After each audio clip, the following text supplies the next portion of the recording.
Hey everybody, welcome to the topping deck profiles from the second Southern Utah Online Locals. So this is mostly just a local, so don't take this for any sort of competitive viability, I guess. This is just something really interesting.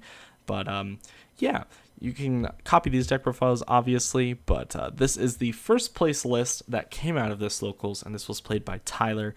It's absolutely fantastic. He got third place after Swiss got cut to top three. He barely made it in, and then carried it all the way into first place. So congrats to him. That was a really deserved win. I think that he played really well, so pretty proud of him here. So this is a going second version of Zoo, as you can tell by the copies of Lightning Storm, as well as the evenly matched and then mirrors in the main deck. I think that that's really interesting here. And just being able to pretty much blow out your opponent with any of these cards is pretty solid, I think.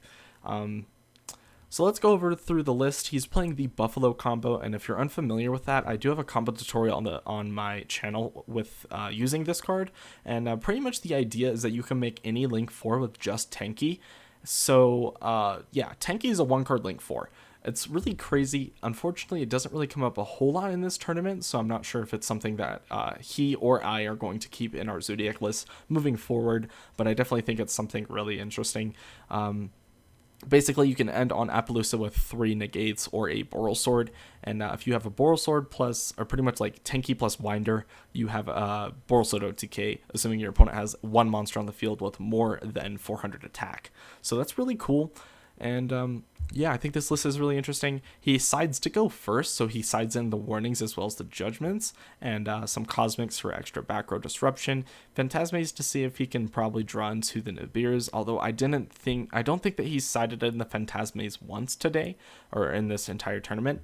And I don't think he sided in the Ghost Ogres either. I think everything else was pretty good in his deck list, and yeah, I don't think that Phoenix was used, although if he played against True Draco, which was another deck in this tournament, then I think he would have definitely loved to see it. And I think other than that, I think this list is like fairly standard, playing pretty much the generic 10 zoos that everyone plays, the Ram, Whiptail, Thoroughblade, Ratpier. I think that's the generic amount. And then the Tenki's obviously to search for them. Triple Avarice is just super fantastic in this deck as well. Konami, bring back Barrage. Actually, maybe don't bring back Barrage, because it's pretty degenerate in other decks to just pretty much get a free rank or level 4 on the field. But you know, for this deck, I think it does need it. But maybe not. Maybe we'll get a Broad Bull back. But I mean, that's kind of wishful thinking, I think. Also playing the Time Thief package to grab Winder. So pretty much like Winder plus Ratpier is also getting into a Trident plus a Negate. Which is really cool. Trident Redoer and Negate is really nice, being able to have this retrograde, so I think that's really cool as well. So moving into the second place list, this was the list that was played by Quaid. This is a 60 card PK Shaddoll Invoked list. Really crazy here. So I believe he has 17 ways to a fusion spell, like directly in his main deck. So let's figure this out, right? So he's placed 3 copies of Shaddoll Fusion, 3 copies of the L Shaddoll Fusion, or the regular Shaddoll Fusion, as well as the L Shaddoll Fusion, so that's 6 right there. 3 Invocation, so that's 9. 3 copies of Fusion Recycling Plant, so that is 12 right there. 1 copy of the Terraforming, so that's 13. 3 copies of Meltdown, that's I believe 16. Wait, no, I think I did my math wrong. 3, 6, 9, 12, 15, 16.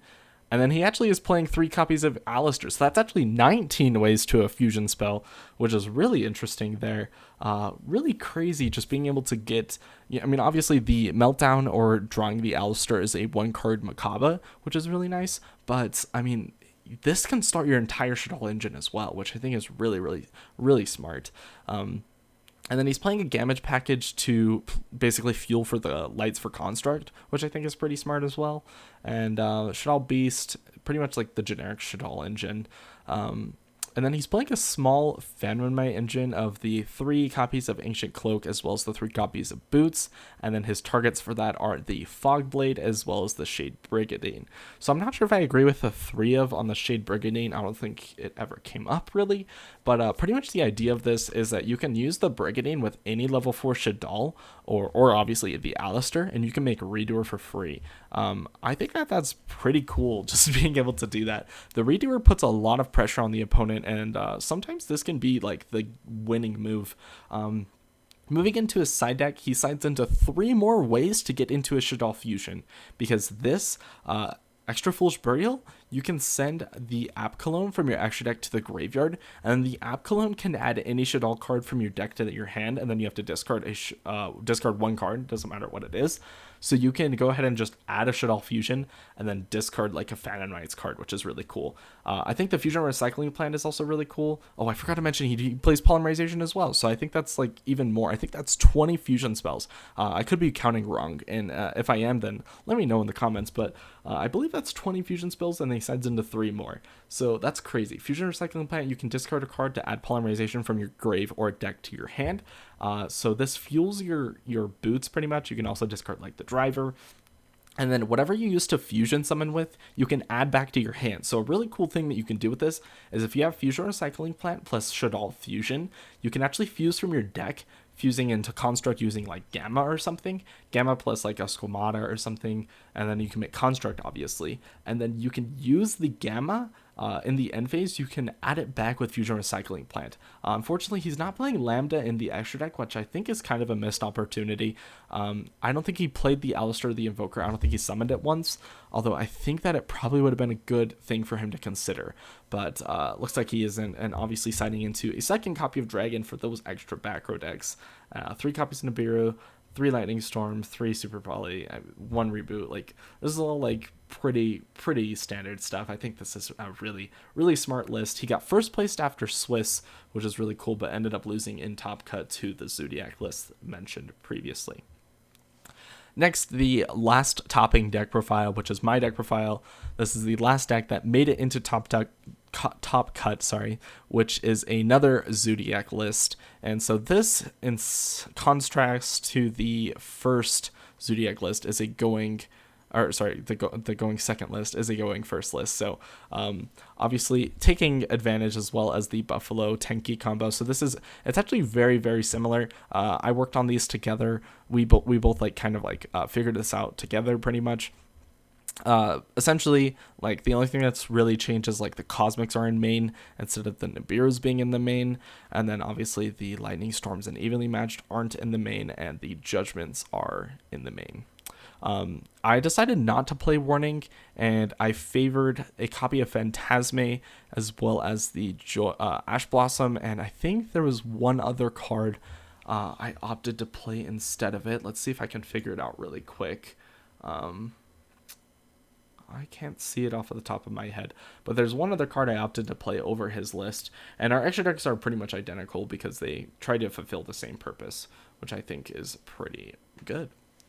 And then if you're really curious about the other deck lists, we're going to go over them really quick as well. So the 4th place that just barely missed Top Cut, I think you saw this in the round 3 feature match, was Dave's Blue Eyes deck, and I helped him build this a little bit as well. And the really interesting thing about this, I think I mentioned in the video that he played the feature match, is the righty driver. So if you guys weren't super familiar with that, pretty much the idea is that you can normal summon your righty driver, and then you can special summon lefty driver from the deck, and then link them off into a copy of Halki Fibrax. And then the Fibrax can special summon Citri from the deck, and then Fibrax doesn't negate the monster effects. It negates the monster effects for the turn, or sorry, you can't activate them. It technically doesn't negate its effects, but the next turn you can activate its effects. So you can use the Citri to, on your opponent's turn, synchro it with the lefty driver in the graveyard to synchro for a level 4 machine. And so the level 4 machine of choice is High Speed Roid Puzzle.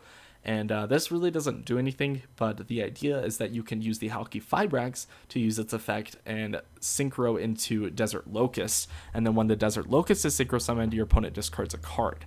Then you can actually, during your opponent's main phase, you can synchro summon using the Desert Locust and the High Speed Roid Puzzle, synchroing into 10, which is Stardust Warrior. I think another good card to play there's another junk card that's a level 10 synchro that you can pop cards. And I think that that's something that would be very interesting to take a look at.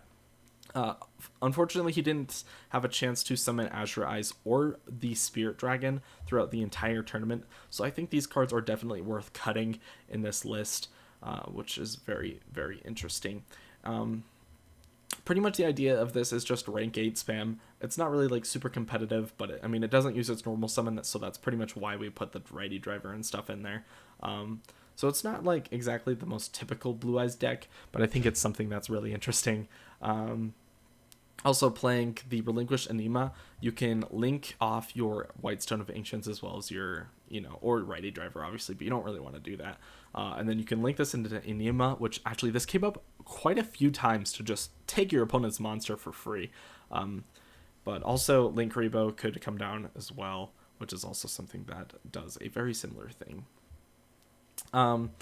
Boral Sword, just pretty standard. I mean, if you can make Halkay Fibrax and then you have 2 extenders, so like if you have a righty driver plus an extender, you can Boral Sword OTK your opponent. I mean, you have to have 2 extenders. Righty driver plus like 2 dangers is the OTK. I mean, I'm not sure actually, because I mean you have to like obviously do the damage in your head or something like that. I think you have to use like a Thunderbird or the Bigfoot or something like that. It has to be a bigger monster. It has to be something over 2,000 attack. But I mean, it's still like a way to get to game, which is really interesting.